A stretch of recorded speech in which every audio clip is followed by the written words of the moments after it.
to our channel. Today is kind of a exciting slash nerve-wracking video for me to make.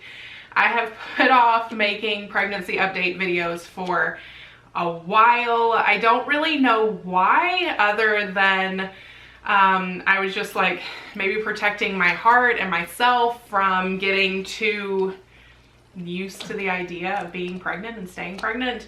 That may sound morbid to some people, but when you go through 9 years of infertility and loss, it is a hard thing to wrap your mind around, getting pregnant and staying pregnant. So I am officially 10 weeks pregnant today, which seems so crazy to me. When I first found out that I was pregnant, I found out about 3 weeks and 5 days. And the idea of making it to 10 weeks just seemed like it was so far away. One of my friends encouraged me not to think necessarily long term, because I immediately jumped into, what about this? And what if this happens? And what if this doesn't happen? And she said, you know, take it day by day, take it minute by minute if you need to. And that's really what I had to do, was just focus on getting through the day. I didn't have any bleeding, I didn't have any cramping, everything was fine. A beta was good, a second beta was good, the first ultrasound was good. Just kind of making it through those small milestones, and more or less 10 weeks just kind of creeped up on me. So you guys have been asking me to do pregnancy update videos, and so this is going to be my first one. I'm going to talk about kind of weeks 4 through 10. I'm not planning on doing these every week, maybe every other week. I feel like every week, I don't know, at least this early, that I'm gonna have something to update on every single week. But if something major happens or changes, then I will definitely sit down and film a video for you guys. So let's get started. So like I said, I found out I was pregnant at, according to the due date that they gave me, about 3 weeks and 5 days. I had been taking pregnancy tests for like maybe 4 or 5 days. Just those, like, you can get them on Amazon, the little strips, they're super cheap. And I swore that I kept seeing something on them, but it was never anything crazy. I want to say 3 or 4 days before I got the test that I was like, okay, there's definitely something on this test. I almost sent a picture of the test that I had taken to some of my friends and to my sister, because I really thought there was something on it, but it was just so faint. And obviously we weren't trying to get pregnant. I don't know why I had been taking tests. I don't know if I just was not feeling okay, or, I mean, as crazy as it sounds, through the years, like, I almost test every single month, because I always just have this crazy idea that at some point in time I'm just gonna get pregnant. And so it was not out of the ordinary for me to be taking pregnancy tests. One night I took another one of the cheap tests, and I was like, there's definitely something on this. I showed it to Derek. He agreed that there was a faint line there. But again, with these cheap tests, like, you just never know. It could be anything. They're made so quickly and in such large batches that there's no telling what you're gonna get. Like, there could be more dye on some tests may just not work right. My fear was always that they would like label ovulation test with the pregnancy hormone, you know, sticker. And so obviously most ovulation tests are always gonna have a line on them. So I had gone through so many different scenarios in my head of what had caused that test to have a line on it. And so we were getting pizza that night, and so I went out and I stopped in CVS, and they did not have any just regular first response. They were all digital. And because that line was so faint, I thought, there's no way that it's going to show up on a digital test. So I just didn't buy anything. I just said, you know what? It's probably nothing. I'm not going to waste my time to go to another store just to go home and take a test and for it to be negative. So the next morning I woke up, and all of a sudden I was like, I've got to get a first response. So I went to Target, grabbed a first response, came home, and sure enough, it was a dark positive line. The darkest positive line I have ever seen on a pregnancy test, even with our IVF when my beta got up to 74. So definitely not like a super low beta. I mean, it was for how far along I was, but I'm just saying the line was darker than it was then. So of course I started panicking. I was like, I've got to get on progesterone. I got to start taking prenatal vitamins. When I say we were not trying, I mean, we were not trying to get pregnant. It was the furthest thing from our minds. We had talked about maybe later this year venturing down the path of IVF or embryo adoption because Derek changed jobs last year, and so it reset our infertility insurance. And so we were going to be able to rather inexpensively pursue getting pregnant if we decided that that's what we wanted to do. But we were totally not sure if we wanted to do that or if we wanted to adopt again. Getting pregnant was kind of a hard subject for me just because I wanted to experience pregnancy so badly, but I just didn't believe that it was ever going to work. And so it just kind of seemed, even though it was inexpensive, you know, even if you're talking about $2,000, it's still $2,000 that could go towards an adoption. So we were not in any way, shape, or form trying. TMI, but we're not even exactly sure how it happened. December and the beginning of January were very busy for us. And when you're busy and you have a little kid, there's not necessarily a ton of time to just fool around all the time. So anyways, when I saw that line, I just like immediately panicked. I didn't know what was happening. Funny enough, my fertility specialist would not see me. He said that because I was already pregnant, there was no reason for him to see me. And so he wouldn't have me come in to do a progesterone draw or a beta, which was very bizarre to me that he just acted like he could have cared less. And so that's a different story for another day. But we were able to find an OB office who got me in the next morning. You guys have already seen the footage of the beta results. If you haven't seen those, then I will link it either in the description or in the cards up here. Let's get down to like symptoms, stuff like that. Until about 6.5 weeks, I felt relatively okay, other than my anxiety was super high. I mean, I was going to the bathroom every 5 minutes to check and make sure that I was not bleeding. If you guys followed us through IVF, then you know that that was like my first sign that things were not okay, other than the low betas, but I started bleeding almost immediately, even though I was on progesterone.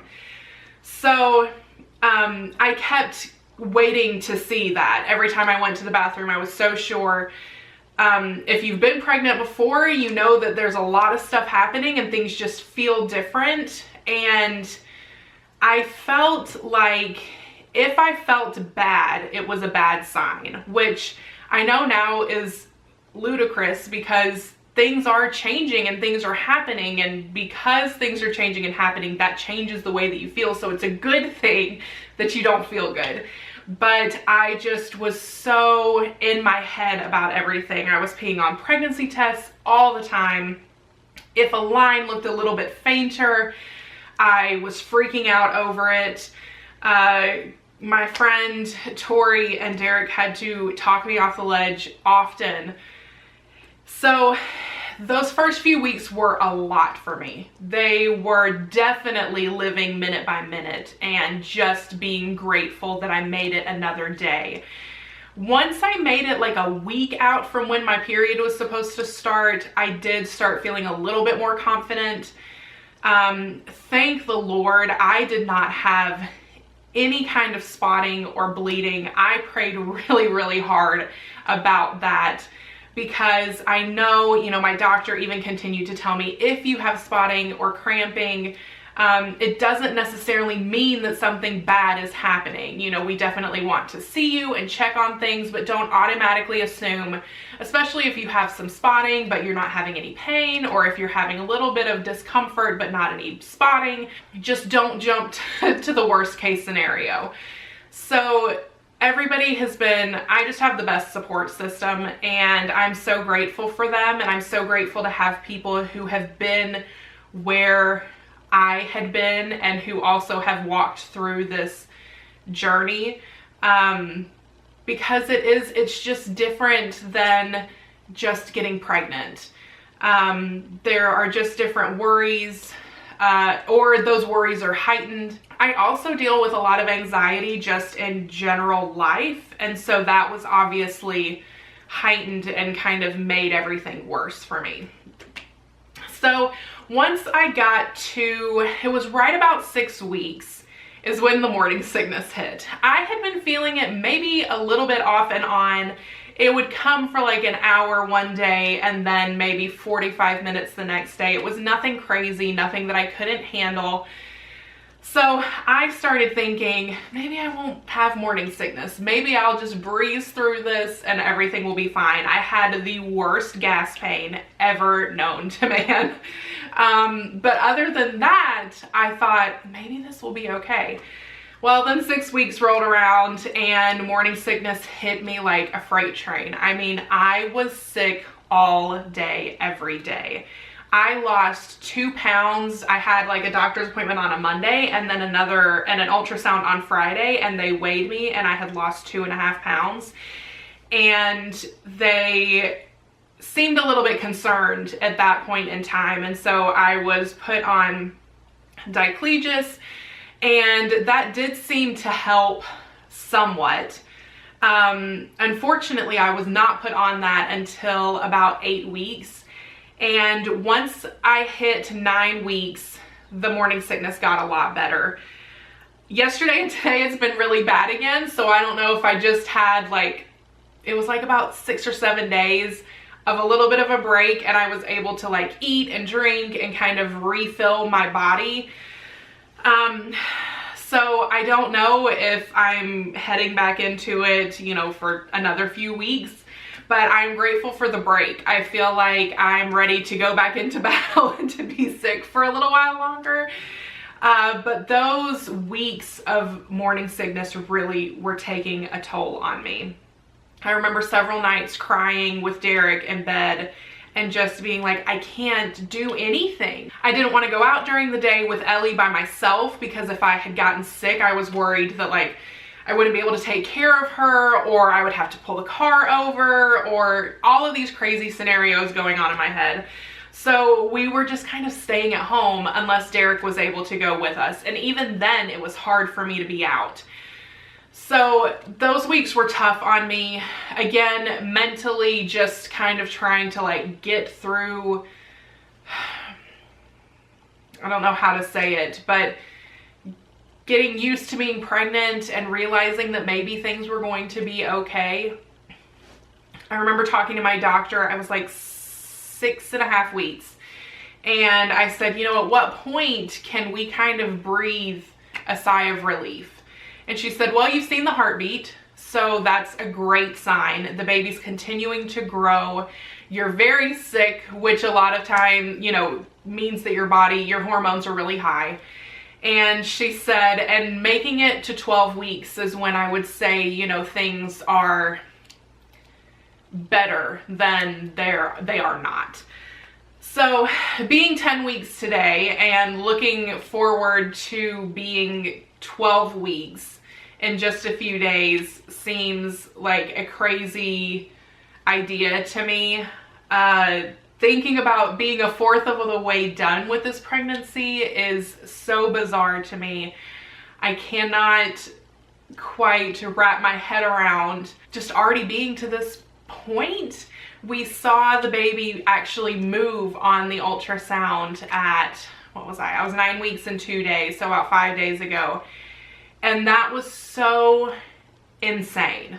Just being able to see a baby move and know that it is inside of me. I don't want to say it changed everything, because obviously we've loved this baby from the minute we knew that it was coming. But it does, I feel like once you get to new milestones, with each new milestone, it gets more real and you realize this actually is happening. I actually am growing a human being that we're going to meet in September.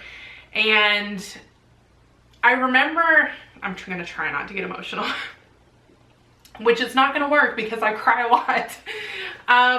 I remember seeing that positive pregnancy test and getting those positive betas and getting that first ultrasound and thinking, I cannot wait to meet this baby.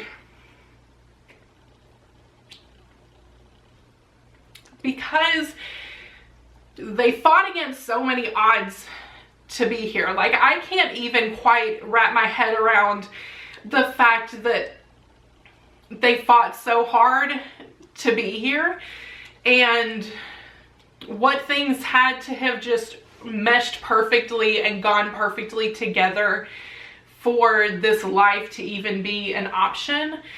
And so I can't wait to meet them and just get to know the person that they are, because I just feel like they're so strong and they're such just a little warrior. And I feel like that's what I'm most excited about, is just getting to meet them. And I can't wait. One of my favorite things with Ellie is just being able to tell her story, and about how hard Derek and I fought for her, and how long we waited for her. And this baby is going to have a little bit of a different story, but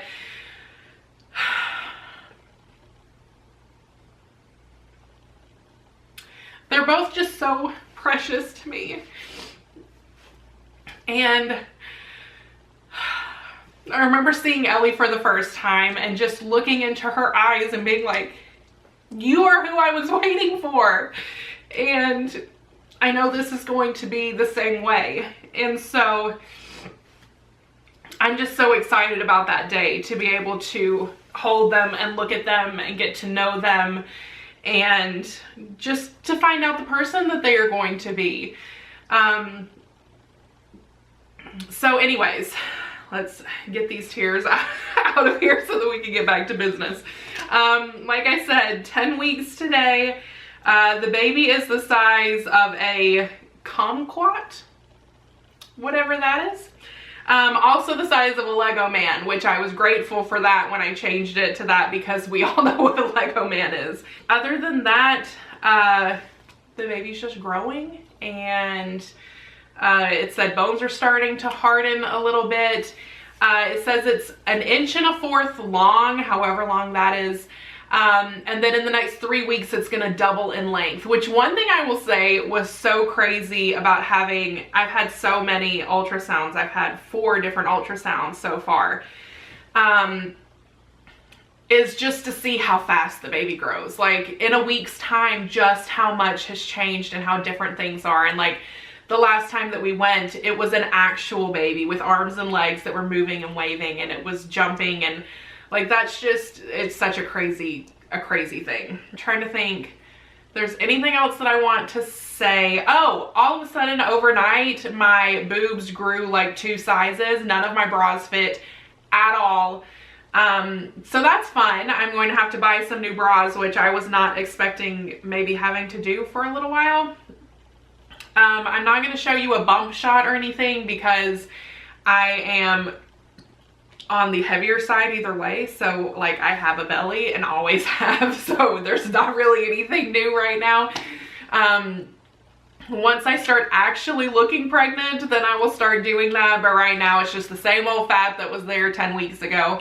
I've noticed maybe getting a little bit thicker around my midsection, but not a ton.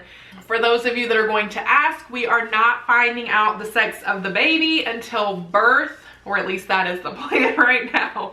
I guess there's still time for things to change. But as it stands right now, we are wanting to be surprised. Other than that, that is about it. My next doctor's appointment is at 12 weeks, so I will probably do an update right around there to let you guys know how things are going with that. If you want more consistent updates, you can follow us on Instagram at Derek and Liza. I try to post pictures there more. And then obviously, like, when we have ultrasounds and stuff, you're going to see the ultrasound pictures there fastest. And that's about it. So if you guys have any questions, be sure to leave those down in the comments below. If you have any suggestions about what you would like to see in future pregnancy updates, then leave those below also. But other than that, I will see you guys next time. Bye.